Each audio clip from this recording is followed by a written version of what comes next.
The legend, Jeremiah, Wolfpack for life. NWO sucks. Give it up one more time for DB. It's the largest dick in all of Fayetteville. That's why his voice is so deep. The lower it hangs, the deeper your voice goes. It's fact.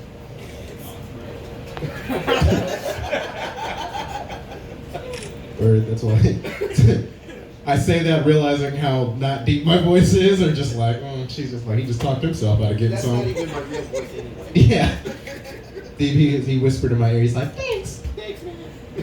If you guys like that intoxicating chocolatey velvet voice that he has, you guys might want to go ahead and hop onto your interwebs and start listening to the That's Just My Face podcast. Round of applause for that.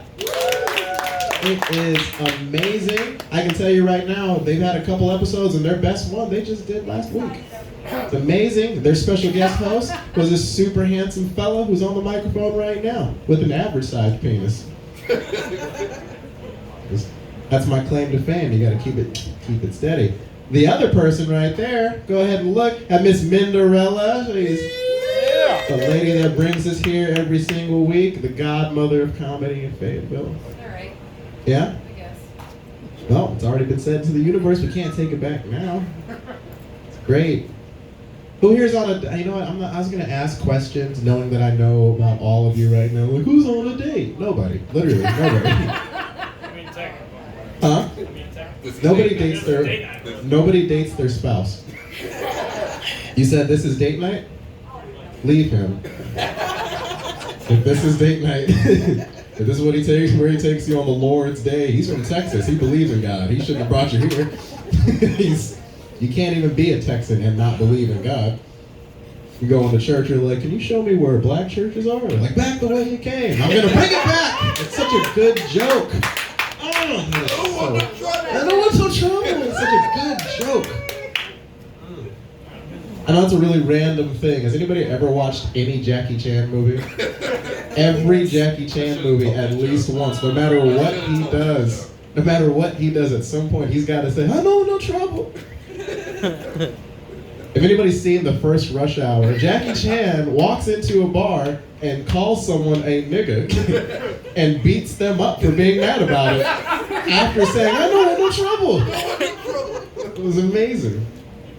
We could talk about that all night. If you listen to episode 9 of That's Just My Face podcast, you can hear me, DB, and Minderella talk about it. It's very funny. I was listening to it last night for the 3rd time. They got 3 more views because of me. Give them a lot more, okay? Thank you. All right, guys. Good, now that we've done some promotional stuff.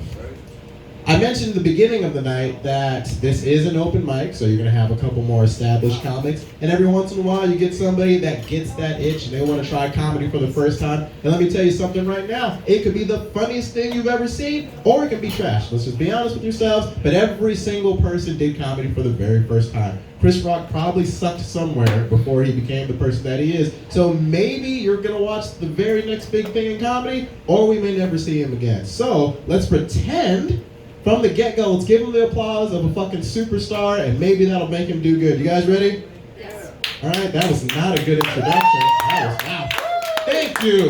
Now let's bring up our next potential superstar of comedy. Please give it up for Mr. Richard Graham. Thank you. My man right here done a pretty good job introducing me, so without further ado, here I go. Now, I'll go ahead and say I am a very nervous guy right now. I'm up here shaking my heart at a Girl Scout meeting. But I am a newly single dad, so dating is kind of hard for me again. Just last week, I was on a date with a girl, and I ate about 12 hard-boiled eggs. I was working out, and if you know how hard-boiled eggs do to you, you try and not fart.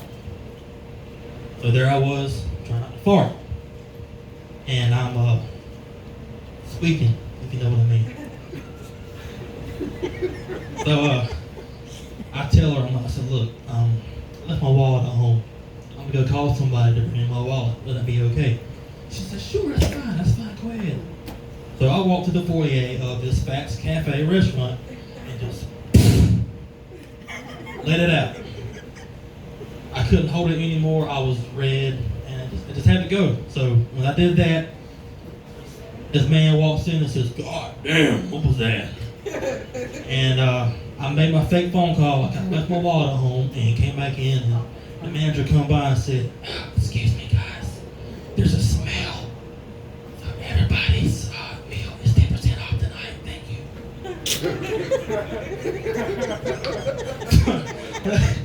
So there was no second date. But speaking of R. Kelly, like I said a while ago, me being nervous, everybody says, well, R. Kelly's a monster. He done this, he done that. Well, to me, I believe R. Kelly is kind of a teacher, because he taught me the difference between a rapper and a raper was just a little pig.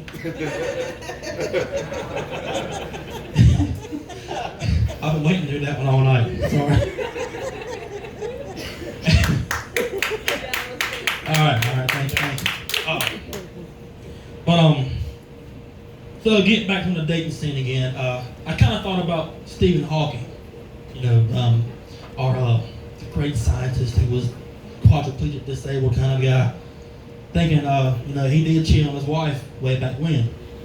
And I imagine, him reading the newspaper and seeing an ad, woman was saying, I need somebody who will treat me right, who won't beat on me, and won't run around on me, and was good in bed. So he goes and he rings the doorbell, and she came to the door and it's like, and he says, I can't run around on you, I have no legs. I can't beat you because my hands don't work. Well then how are you good in bed? I rang the doorbell, didn't I?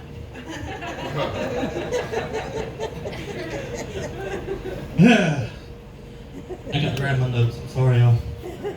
Being my first time, You're right. So back when I was about 16, 17 years old, I was a bit of a daredevil and a prankster. And everybody knows about Carowinds, right? Carowinds is a great theme park. So I told my buddies that I was going to chug a can of cream corn and get on one of the most violent rides and see how long I could last before I threw up. So, back then, early 90s, 2000s, it was the Vortex, Thunder Road, Afterburn, all those, spin you around, throw you around, make you puke kind of rides. Well, I lasted till the Friendzoid. The Friendzoid is that boat that goes upside down. So here I am, spinning around, around. I just let it go. It all comes out and coats everybody sitting behind me. It was like problem child, but I wasn't a problem child. So I'm from a little redneck town called Hamlet here in North Carolina, and we're known for three things: NASCAR, drag racing, and meth.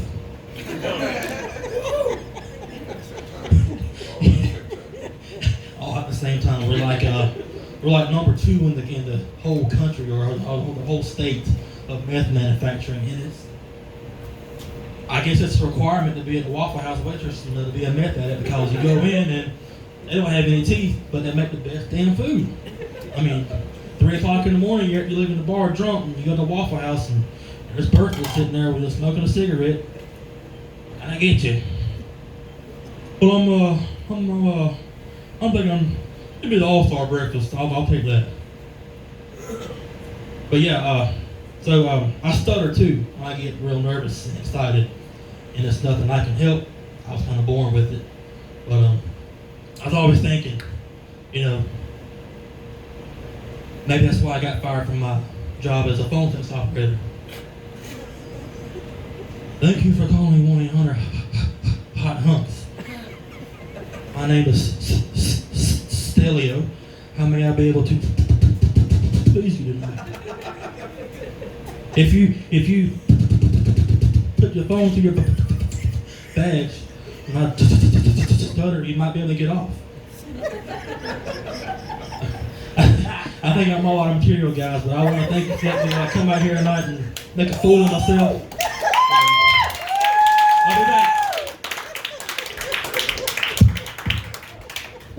Give it up for him. That was great. First time. He spit all over the microphone like a motherfucker, but other than that, that was good. Good job. Come back every Thursday, all right? Or every other Thursday. Okay. Yeah, except for today. Yeah, that's what happens when.